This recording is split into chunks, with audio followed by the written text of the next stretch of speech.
দেশকে নিয়ে ষড়যন্ত্র শেষ হয়ে যায় নাই, এখন ষড়যন্ত্র চলমান। আমরা এদেশের মানুষ এই ষড়যন্ত্র বাস্তবায়ন হতে দিব না।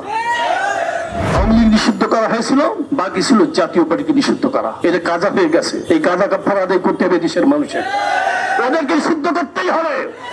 আজকে দলীয় প্রধানকে রক্তাক্ত করা হয়, আগামীতে আরো কত ঘটনা ঘটবে জানি না।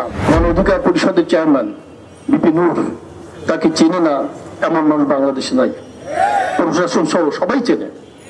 তার উপরে যে ন্যাক্কারজনক আক্রমণ করা হলো, রক্তাক্ত করা হলো, যেটা আমাদের কল্পনার বাইরে ছিল। বিশেষ করে আশ্চর্যের বিষয়, আপনারা জানেন আমাদের দেশের পুলিশ বাহিনী নিয়ে অনেক আলোচনা সমালোচনা আছে, ছিল, এখনো আছে, কিন্তু সেনাবাহিনী ছিল কলঙ্ক মুক্ত, কঠিন কঠিন মুক্ত পার হয়েছে, কিন্তু তারা কলঙ্ক মুক্ত ছিল। তাদেরকে কারা লাগিয়েছে এই কাজে, কি এর পেছনে ষড়যন্ত্র, এটা চিন্তা ভাবনার বিষয়।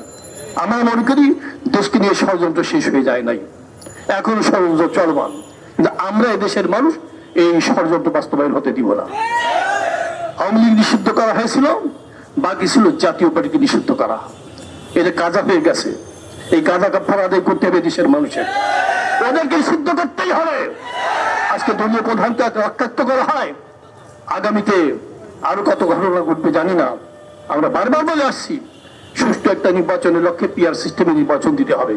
কিন্তু একদল আছে, কিছু মানুষ আছে, তারা জানা গেলেও নির্বাচন, মিলাদ মাহফিলে গেলে নির্বাচন চিকির করতেই থাকে। আর আমরা বলছি নির্বাচন আমাদের আপত্তি নাই, পিআর সিস্টেমে নির্বাচন দিবেন, যা সুষ্ঠু সুন্দরভাবে নির্বাচিত হবে জনপ্রতিনিধি, দেশটা সুন্দরভাবে চলবে। এই দেশটা সুন্দরভাবে যারা চালাতে দিতে চায় না, তারাই কিন্তু নির্বাচন করে। আমরা চাই নির্বাচন, কিন্তু সুষ্ঠু নির্বাচন লক্ষ্যে পিআর সিস্টেমে নির্বাচন দিতে হবে। আবার বলি, এই গণ অধিকার পরিষদের চেয়ারম্যানকে যারা রক্তাক্ত করেছে, এদের বিষয়ে তদন্ত করতে হবে, সব বিচারের আওতায় আনতে হবে। তা না হলে এদের আস্ফলন আরো বাড়তে থাকবে, আর আস্ফলন বাড়তে থাকলে এদেশের মানুষ কিন্তু চুপচাপ বসে থাকতে পারবে না। বিশ্বাস চরমাই আগে যেমন ডাক দিয়েছেন, দেশের মানুষ ময়দানে নেমে এসেছে, আবারও পড়বেন ডাক দিবেন, তখন আমরা ময়দানে ঝাঁপ দিয়ে পড়বো ইনশাল্লাহ। আগামী আর বিশেষ করে জিএম কাদের, তার ভূমিকা সম্পর্কে আপনারা জানেন, মিডিয়া এসেছে, পত্রপত্রিকা এসেছে, তারা কোন দেশের ইশারা চলে স্পষ্ট হয়ে গেছে।